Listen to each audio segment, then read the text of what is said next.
Thank you for being here. Welcome. My name is Jennifer Karson Engumm. I was given a native name from the tribe, two families in the tribe, the Connor family and the Minthorn family.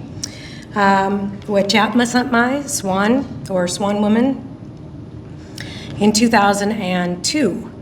When I first arrived in 2000 to Nikiawe, it was to begin what I thought would be 10 months of graduate field research at Tumutla Cultural Institute. I asked if I could be a researcher in residence for that minimum amount of time, hopefully just document some of my findings and my theories for hopefully to put forward into a dissertation focusing on the self-representation, self-determination ongoing at a tribal museum, which was not using the term museum, which is using the term a cultural institute, and still does, Tumutla, which means to turn over, to interpret, to learn and know something from the other side. Okay, flash, no flash. Paparazzi for a moment here. My master's advisor told me access will be a problem when I told him I really wanted to come work for the Umatilla tribe. He didn't know the Umatilla tribe like I know the Umatilla tribe now, the CTUIR. But he was right. Access as a non-Indian person, coming to a tribe, asking to do field work, research as an anthropologist with the negative legacy and the trope attached to that. In 2000, back even then, and even before, was a legacy that I didn't want to repeat, but that I learned a lot about as a student back then. So he said, well, access will be a problem. So I went ahead, and what I usually do is ask a lot of questions and don't have any of the answers. So that's the way I entered my approach and came to Tumutla and asked if I could stay for a period of time. And they said, sure, we need the help. Why don't you go over there and make some centerpieces for the senior dinner later tonight. We need the styrofoam teepees for the middle of the tables. So I worked with the education coordinator, Susan Shoeships, and she showed me how to do those, and off I went. Next day got a lot easier with more information, and lots of my questions got asked, and the answers came slowly. Maybe that was the way it was supposed to happen. So 23 years later, here I am, and working on a legacy project with Bobby and with others at the tribe. This is just one of them. So legacy being an important term, I guess, is being used this week with the conference, the meetings, as well as the work we do. This is this legacy project, there's many. I'm focusing mostly on this one right now. It's just one that we haven't finished yet. It takes a long time. Those are important things I've learned in the years that I've been here, and obviously I've been here a long time. And that's where history and time seem to coalesce. So the talk today is a little bit about this project and how we got here. But there's so much more to know and so much more to learn. We can only give you the tip of the iceberg today. So background, y'all have been hearing about and learning about the Whitman Mission, the Cayuse people, the Umatilla people, the Walla people, the Walla Valley, the reservation, the treaty.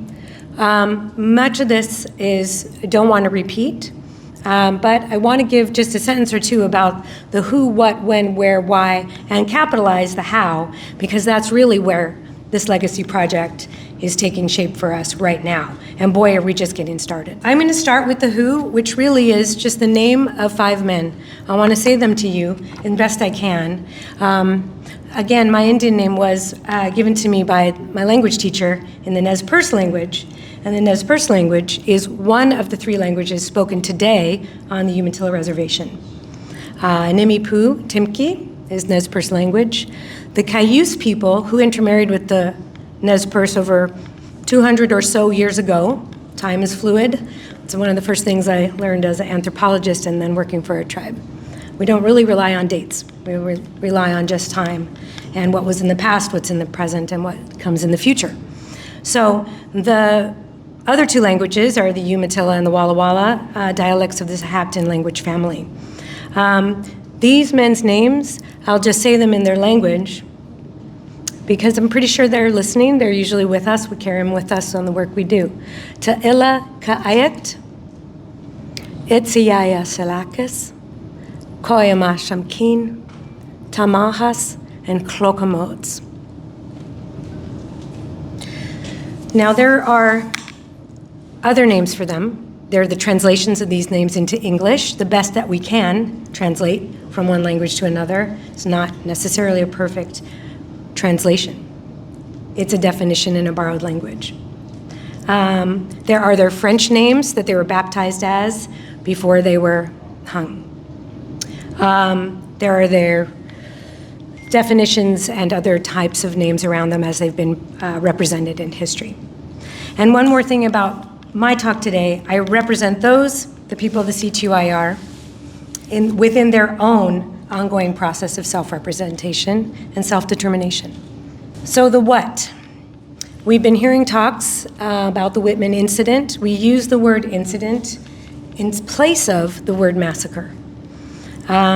History has recorded what happened in 1847 as a massacre. That's a one-sided historical explanation that's been published multiple times over.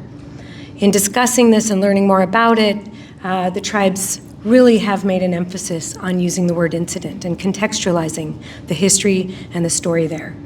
Again, the past, the present, and the future understandings of that word. The Cayuse Wars, what took place, as we all know, as post-event of the incident itself, for 2 years, 1847 to 1849. That period of time is less documented. That is a fascinating and important era for me, for the tribes. Where were they? Where did they go? And for a group like this, I'm hoping to pique your interest even more.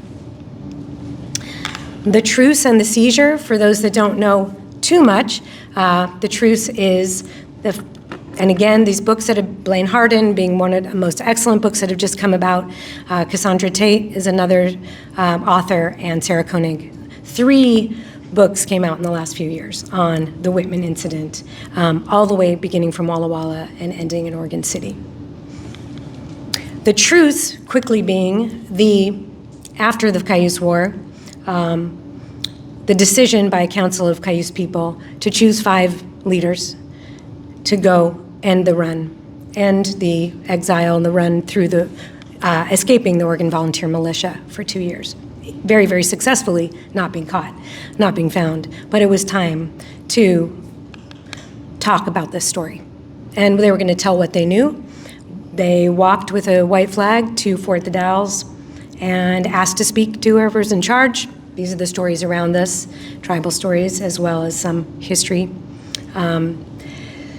But they were apprehended at that time. They were seized and put in whatever the handcuffs were at the time and brought to Oregon City. They were then put on trial, 3 days in front of the provisional government that was existing at the time in Oregon City. And after 3 days, they were convicted of the murder only of Marcus Whitman, with the death penalty as a result, and publicly executed at that time in somewhat of a town square, right there in the early town of Oregon City. Their burial is where the historical record is, where we pick it up here in this legacy project. They were loaded onto a cart, either hand-carried, hand-drawn, or horse-drawn carriage or cart, not sure which, to an undisclosed location. We know they were taken down the main street at the time of Oregon City. They did cross the Abernathy Creek in a bridge. They moved up the Barlow Road, or the Immigrant Road at the time, and then that's where the search ensues. When and where? So history, as Voltaire says, French philosopher and historian, is a pack of tricks we play on the dead. So as an anthropologist, I kind of took that little term and said, well, I define that for myself as the fact that dates, while they're important, don't always matter in the historical telling and retelling of events. It's really what people know and how they know it. So this book, as days go by, Wiyaka'ayik to Wiyaka'aun, which is the 2 words in 2 of the dialects the Walla Walla Umatilla dialect and the Nez Perce dialect. And we call that Cayuse Nez Perce because the Cayuse adopted the Nez Perce language. Those are the words for history. And the translation is literally as days go by. So just as time passes. Time can be considered what the belief system is since time immemorial, since time began. So this book tries to attempt, and it was an amazing project to work on, one of the first projects I got to work on with the tribe. One of the co-authors is over there, Judge Johnson, and Matt was a reviewer of his chapter, excellent chapter. So we literally are trying to put into a book which was collaborated upon by multiple tribal members and authors and reviewers, as well as staff of the tribe, to document the tribe's history from the time when time began to present day. Not a problem, you would think. So that's why dates get in the way sometimes from larger understandings. 1847, however, is an important date for this topic. It's when the incident occurred, and then the Cayuse War, 2 more years, Oregon Volunteer Militia pursued them in the homeland. 1850 to today really is the beginning of that larger last chapter of what happened to those 5 leaders. Oh, the where, I combined these two. Well, we'll just say Walla Walla, Washington today. Walla Walla is also in here, but there's other place names for Walla Walla, one of them being Pashkapu, place of the balsam root sunflower. Throughout the original homeland and the usual and the custom lands, that was crisscrossed. So for their run from the Oregon Volunteer Militia, those 2 years, they moved through the landscape, a landscape they knew quite well because it's partly part of their homeland which they visited for the seasonal migration route, year after year. And then visited the larger usual and the custom lands, as well as Oregon City. They knew it well because of a very important site, an intertribal fishery right there, Willamette Falls. Still in use today by all of the treaty tribes and others.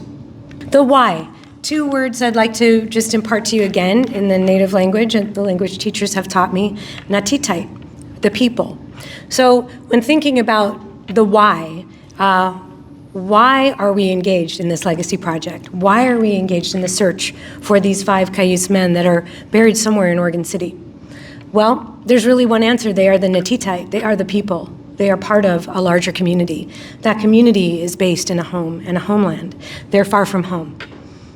It's part of that larger obligation of that tribal community from the way that it's been told to me. Tamanwit is a word in the borrowed language, but Tamanwit is an important word in the languages. We would consider it the law, tribal law. There's not really an important, again, one-to-one definition, but it is incorporating the belief system of the tribe, the law by which they live. Again, it is about moving through the landscape purposefully, meaningfully, and annually, and seasonally, and knowing where those foods are, those first foods, those subsistence foods, and that's the traditional use of the landscape. So all of that's guided by, the people are guided by Tamanwit, which creates that obligation for them between their subsistence foods, their land, and them themselves. And then thirdly, the why is kind of part of this larger lingo view today from kind of the collaborative standpoint from which we work, which is we're all in this together. NAGPRA stands for the Native American Graves Protection and Repatriation Act of 1990. That law that act was signed into law by George Bush Sr. and is now just celebrated. It's going on 30 years plus. So it is an important law that has allowed the return from museums, institutions, archives, and other things. Just even tribal knowledge and tribal written record has also been repatriated back to tribes and tribal museums and tribal communities. But really it's the return of the people, the dead, that have been locked away in museums for a long time. If they haven't been buried, or if they were unearthed and not reburied, they are not resting. And that is the larger understanding, the way that it's been taught to me and told to me, that they are above ground. Even if they're above ground and been buried and weren't correctly given a 3-day funeral in a sacred manner, treated sacredly in their burial, and that burial being witnessed by their loved ones in the community in a certain way with ritual and other aspects of a funeral, then they are not at peace either. So again, there is legal standing for this. It wouldn't necessarily be a NAGPRA case. We haven't needed to do that yet, but there is a famous NAGPRA case that we did have to fight, the tribe did have to fight for the return of, and that was the Kennewick Man, the Ancient One case. Those in this region know about that one, and you could also find lots in the written record about that to learn more about how NAGPRA can work over time. Sometimes it takes 20 years. The how. So I grabbed a couple of little icons from the PowerPoint software to just kind of display what the capital HOW is for us now. We put on our thinking caps, we're reaching for the stars, we're climbing mountains, we're thinking this through. There's landscape involved, lots of it, and lots of technology, measuring, finding, searching, scoping, all kinds of things. The most important part of that is that we've been working with lots of partners. I borrowed this from Bobby's family, Which Way Willamette, Big Road Then Little Road. Sometimes that's an accented in retelling this oral history. Importance of this story is that all roads have led us to, for this legacy project, this is an important kind of moniker for the Oregon Trail. And so I wanted to pull this out in the beginning of this and how this is appropriate for an audience like yourselves. Which Way Willamette is how do we get to the Willamette Valley? That's because, as y'all know by now, the Oregon Trail runs right through here. It ran right through this community. They asked for directions, a lot of the folks. They were given directions multiple times. You just take the big road, which is the river, the big river, Inchiwana, the Columbia. Take that river all the way down, and then take the little road, the Willamette River. So when you're thinking of trails, you need to be thinking of waterways if you're thinking in the tribal perspective. The tribal perspective is not a marginalized perspective. It is a partner in the discourse. It is the research and the historic and cultural side of the story. It's often not written. It's often oral. There are ways to access it collaboratively with some written work, with an archive like Tumuslik's exhibits, the different books that have been produced by tribal people within the tribe, and others, other collaborators and other authors. But the story's out there and it's part of history. It just may not be written. And it may not have even been told yet by others. It may still be inside lots of families. But that's an important story of, how people got directions on the Oregon Trail. It's also an aspect of knowing that people knew exactly how to get to Oregon City.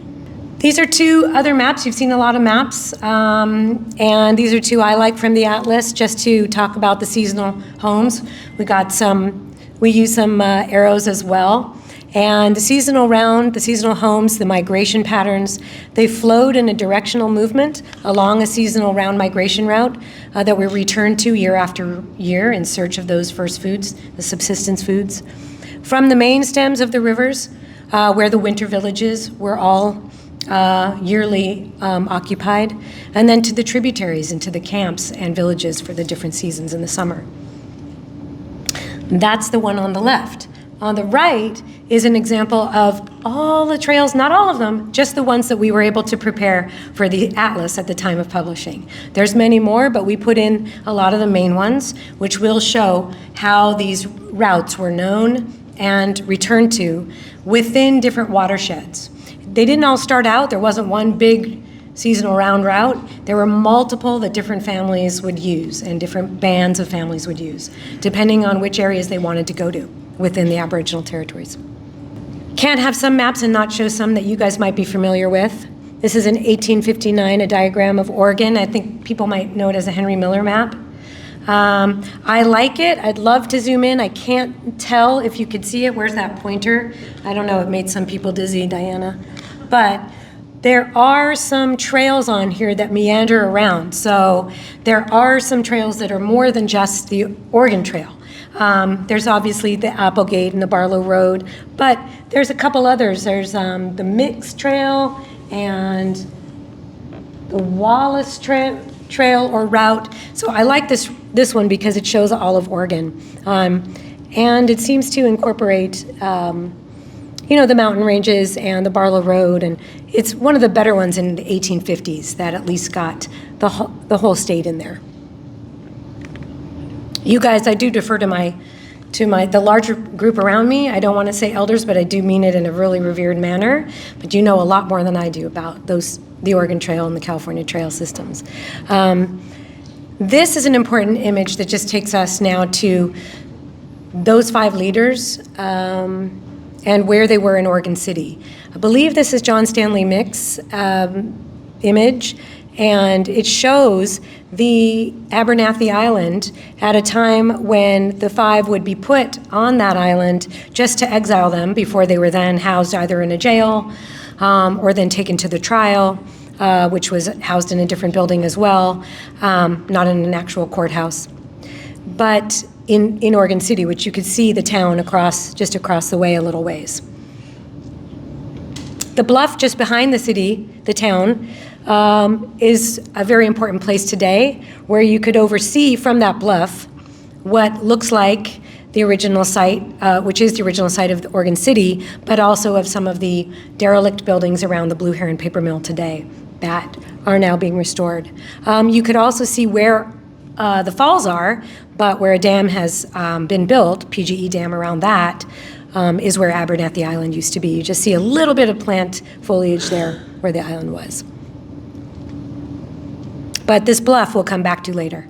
This is a 1851 Oregon City plat map that was very useful for us a few years ago when some of the governments in Oregon City, Clackamas County, Portland, locals and state and county got together, all sort of headed up by Portland Metro, to create a plan for Willamette Falls, for Oregon City, to return this important tribal fishery back to tribes, but also to make the site restored, take down a lot of that infrastructure that is from the paper mills in the area and restore the natural landscape as well.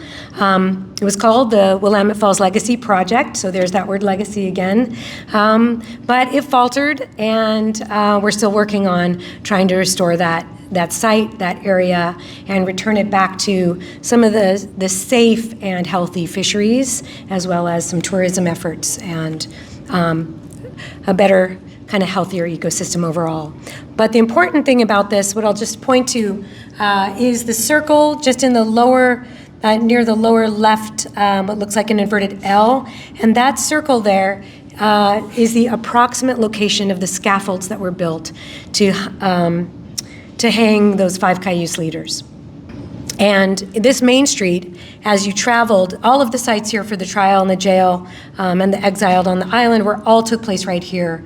As they exited, after they were hung, they moved upwards, on this map anyway, to the upper right corner, outside of the town, and headed toward Abernathy Creek, towards the Barlow, the end of the Oregon Trail.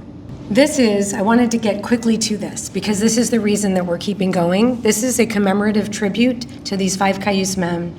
It was just June 3rd of this year, the anniversary of their hanging. In 1850, June 3rd, we commemorated what we call a tribute, not a memorial, not a monument, but a tribute, a way to remember them, to stop, a place of reflection to remember them by, to speak their names, to read a little bit on an interpretive panel about this history, and then to keep going, keep moving, and keep searching.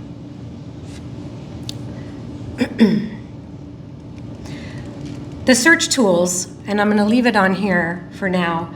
I just want to talk about the tribal knowledge on culture and customs was the first tool. These are the actual experts in their field. The tribal oral history, has so much to tell. We do have oral histories that talk of people going to visit the Cayuse Five where they were buried. These are generations back. Those stories are told and retold inside families. Recently, maybe 10 years ago, 15, those stories started to come out when the tribal government finally decided, it's time for us to speak about this publicly. For many years, I'd say at least 100, maybe less, maybe more, it wasn't spoken of. It was quietly talked about in families only. Whitman Mission was not visited. I actually took a group of students about 15 years ago with two professors at Whitman College to Whitman Mission, and I took a class from Nick Yahweh Community School here, and their families had never taken them to Whitman Mission. It was still not discussed.